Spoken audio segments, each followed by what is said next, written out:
बरसों पहले एक जंगल में टुनटुनी चिड़िया अपने दो बच्चों के साथ रहती थी।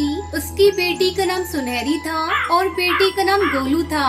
दोनों बच्चे सरकारी स्कूल में पढ़ते थे। एक दिन जब वो दोनों स्कूल जाने लगे तभी बारिश शुरू हो गई। अरे ये बारिश को भी अभी शुरू होना था, अब हम स्कूल कैसे जाएंगे?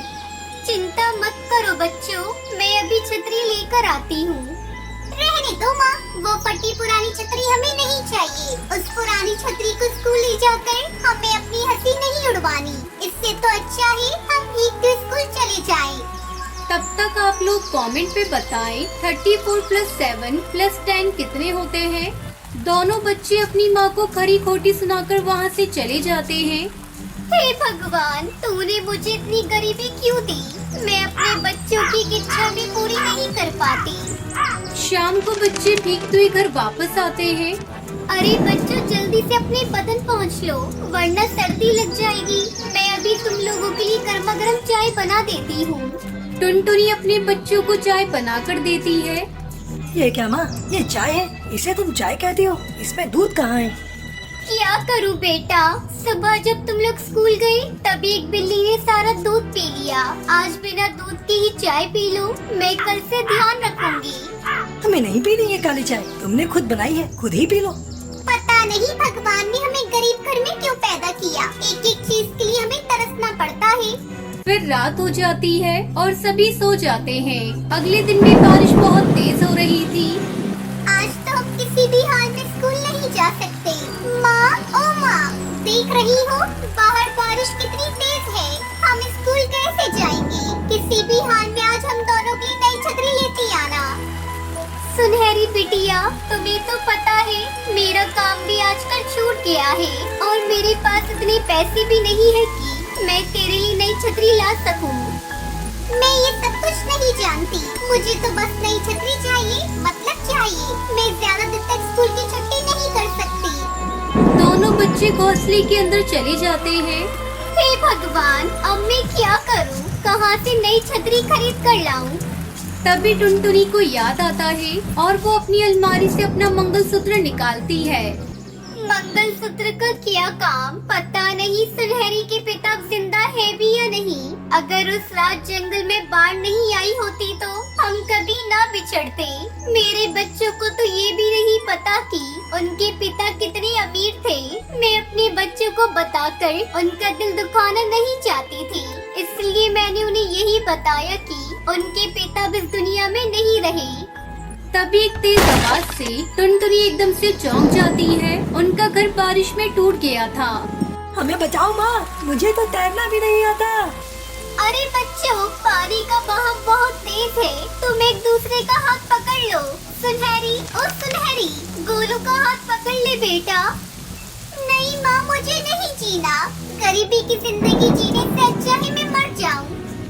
ऐसा मत बोल मेरी बच्ची, आज तक मैंने तुम दोनों से एक बात छुपाई है। तुम्हारे पिता एक बहुत बड़े सेठ थे, लेकिन एक बार इतनी तेज बारिश हुई कि जंगल में बाढ़ आ गई और वो हमसे बिछड़ गए। पता नहीं अब वो इस दुनिया में रहे भी या नहीं, लेकिन मैं आज तक इसी आस में जी रही हूँ कि एक दिन तेरे पिता जरूर वापस आएंगे, मेरा मन कहता है। सुनहरी और गोलू पानी के साथ बहते हुए जा रही थी। तभी कालू की नजर उन पर पड़ती है और वो उन्हें बचा लेता है। टुनटुनी भी किसी तरह बारिश से बचती बचाती वहाँ पहुँचती है और कालू को देखकर रोने लगती है, क्योंकि ये कोई और नहीं टुनटुनी का सेठ पति कालू कौवा था। बच्चों, यही तुम्हारे पिता हैं, जिस बारिश ने हमसे अलग किया था, आज उसी तेज तूफान ने हमसे मिला दिया। टुनटुनी, उस तूफान के बाद मैंने तुम्हें बहुत तलाश किया, लेकिन तुम्हारा कहीं पता नहीं चल पाया। थक हार के शहर चला गया था, वहीं मैंने अपना नया घर बनाया है। चलो मेरे बच्चों, तुम्हें अब और गरीबी की जिंदगी नहीं जीनी पड़ेगी। फिर कालू को उन सभी को अपने घर ले जाता है। इस तरह दोनों बच्चे अपने पिता और टुनटुनी के साथ खुशी खुशी रहने लगते हैं।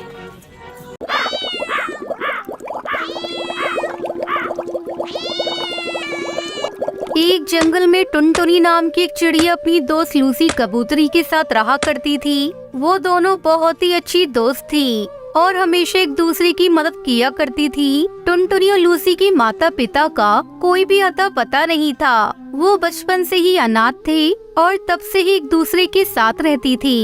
लूसी, आज का मौसम देख रही हो ना, कितना अच्छा है ना। मेरा तो मन कर रहा है कि आज कुछ अच्छा खाऊं। क्यों, तुम्हारा नहीं कर रहा है क्या? हाँ टुनटुनी, मन तो मेरा भी आज कुछ अच्छा खाने का कर रहा है। आज का मौसम भी तो बहुत ही अच्छा है। लूसी, मैं कुछ अच्छा सा बना कर लाती हूँ। ठीक है, पर तब तक मैं इस मौसम के मजे लेती हूँ। थोड़ी देर बाद टुनटुनी अंदर घर में कुछ अच्छा सा खाना बनाने के लिए जाती है और थोड़ी देर बाद वो कुछ बनाकर ले आती है। अरे वाह, ये तो बहुत स्वादिष्ट दिख रहा है। तभी उन्हें घर के बाहर एक आवाज सुनाई देती है। अरे टुनटुनी, ये हमारे घर के बाहर कोई आवाज लगा रहा है। चलो चलकर देखते हैं। हाँ बहन, चलो चलकर देखते हैं। वो अपने घर से बाहर निकलकर देखती है तो कुछ कौवे के बच्चे घर के बाहर बैठे हुए थे और आवाज लगा रहे थे। तभी टुनटुनी उनसे पूछती है, तब तक आप लोग कमेंट में बताएं 2 into 2 + 100 कितने होते हैं। अरे तुम सभी ऐसे घर के सामने क्या कर रहे हो? क्या मदद चाहिए तुम्हें? बताओ मुझे। चिड़िया दीदी, हमने बहुत दिनों से कुछ नहीं खाया है। बहुत तेज भूख लग रही है।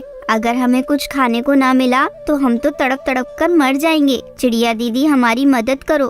टुनटुनी, क्यों ना हम अपना खाना इन सभी भूखे कौवों को दे दें। इनका पेट तो भर जाएगा और हम तो अपने लिए कहीं न कहीं से ले ही आएंगे खाने के लिए। हाँ लूसी, तुम बिल्कुल ठीक बोल रही हो। ऐसा कहकर टुनटुनी और लूसी सारा खाना उन कौवे के बच्चों को दे देती है और वो कौवे उनका धन्यवाद करते हुए वहाँ से खाना लेकर उड़ जाते हैं। अच्छा हुआ खाने का इंतजाम हो गया, वरना वो बिल्लू बिल्ला तो हम सभी को जिंदा मार देता, काम करवा करवा कर। अच्छा हुआ उन भली चिड़िया और कबूतरी ने हमें अपना खाना दे दिया। अब ये जाकर हम उस दुष्ट बिल्लू बिल्ला को दे देंगे। ऐसा कहकर वो बिल्लू बिल्ला के पास जाते हैं और उसे खाने के लिए वो खाना दे देते हैं। बिल्लू बिल्ला उन सभी कौवे से कहता है, जाओ, अब तुम कुछ समय के लिए आजाद हो। अब मैं तुम्हें परेशान नहीं करूँगा। कौवे ये बात सुनकर चले जाते हैं और अपनी जान बचने की वजह से बहुत खुश होते हैं। कुछ दिनों बाद बिल्लू बिल्ला के खेतों में एक तोता आता है। बिल्लू बिल्ला उसे पकड़ लेता है और उनसे कहता है, मेरा नाम बिल्लू है। तुम्हारी हिम्मत कैसे हुई मेरे खेत में आने की? क्या तुम्हें पता नहीं, ये मेरा जंगल है।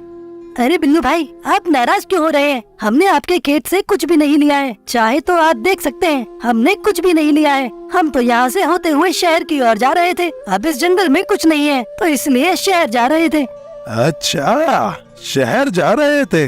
जाने से पहले मेरा एक काम करना होगा। काम? कैसा काम बिल्लू भैया? मेरे लिए पहले बहुत सारा खाना लेकर आओगे, उसके बाद जहाँ भी जाना है चले जाना। बिल्लू भैया, भूख आपको लगी है तो खाना भी आप ही को लाना होगा। मैं आपके लिए खाना क्यों ला कर दूं? लगता है तुम्हें अपनी जान प्यारी नहीं है। बिल्लू भाई, मुझे काम से शहर जाना है, तुम मेरे साथ ऐसा क्यों कर रहे हो? अगर तुम मुझे खाना लाकर नहीं दोगे तो तुमको मैं यहीं खत्म कर दूंगा।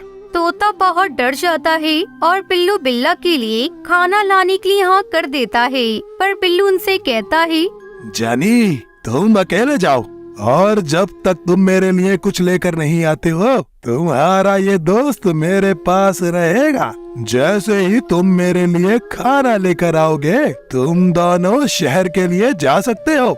फिर मैं तुम्हें परेशान नहीं करूँगा, मैं तुमसे वादा करता हूँ। ऐसा कहकर तोते का दोस्त बिल्लू बिल्ला के पास ही रुक जाता है और दूसरा तोता जंगल की तरफ बिल्लू बिल्ला के लिए कुछ खाने का जुगाड़ करने लगता है। वो तोता बहुत देर तक बिल्लू बिल्ला के लिए खाना तलाश करने लगता है पर उसे कहीं भी कुछ खाने के लिए नहीं मिल पाता है। रात हो जाती है, वो बहुत निराश हो जाता है और वो वापस से बिल्लू बिल्ला के पास आता है। बिल्लू भाई, मैंने बहुत जगह पर खाना ढूंढा पर मुझे कुछ भी नहीं मिला। आखिर मैं क्या करूँ बिल्लू भाई? जानी, तुम कुछ मत करो, अब जो करूँगा मैं करूँगा तुम्हें खाकर। हम पर दया करो भैया। हाँ, मुझे कल का और समय दे दो, मैं आपके लिए जरूर कुछ न कुछ खाने के लिए लेकर आऊँगा। ठीक है, कल अगर कल शाम तक मुझे कुछ खाने के लिए नहीं मिला तो मैं तुम दोनों को ही खा जाऊंगा और जरा सा भी नहीं सोचूंगा। ये सुनकर दोनों दोस्त बड़े ही डर जाते हैं और वो तुरंत ही खाने के लिए निकल जाता है। वो बहुत देर तक खाना ढूंढता है पर उसे कहीं भी खाना नहीं मिलता है। वो रास्ते से रोता हुआ जा रहा होता है कि टुनटुनी की नजर उस तोते पर पड़ जाती है।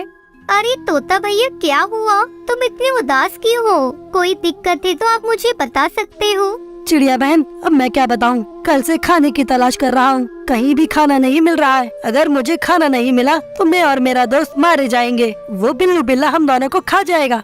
कौन सा बिल्लू बिल्ला तोता भैया, और वो तुम्हें क्यों मारेगा?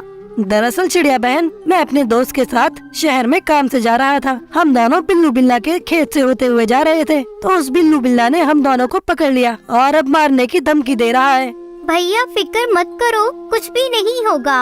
अब आप बेफिक्र होकर जाओ, मैं हूँ ना, मैं आपको कुछ नहीं होने दूंगी। पर चिड़िया बहन, तुम क्या करोगी? तुम्हें बता दूंगी। अभी भागकर जल्दी से बिल्लू बिल्ला के पास जाओ और उससे कहना कि जंगल में कुत्ता आ गया है और वो किसी अच्छे और बड़े शिकार की तलाश में है। ऐसा समझाकर वो उसे बिल्लू बिल्ला के पास भेज देती है और वो तोता भी वही करता है जैसा कि टुनटुनी चिड़िया ने उसे कहने के लिए कहा था। टुनटुनी चिड़िया भी भागकर अपनी दोस्त को सारी बात बता देती है और वो दोनों मिलकर जंगल के सभी पक्षी को ये बात समझा देते हैं। भागकर बिल्लू बिल्ला के पास जाना है और उससे कहना है कि जंगल में कुत्ता आ गया है।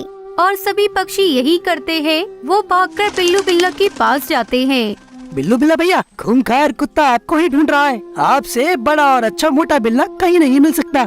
लगता है वो कुत्ता सच में किसी बड़े और अच्छे शिकार की तलाश में आया है। मुझे लगता है कि कहीं वो सबसे पहले मुझे ना खा ले। ये सुनकर ही बिल्लू बिल्ला जंगल से 9 तो 11 हो जाता है और फिर कभी भी मुड़कर नहीं देखता है। और सभी पक्षी भी टुनटुनी की समझदारी को सलाम करते हैं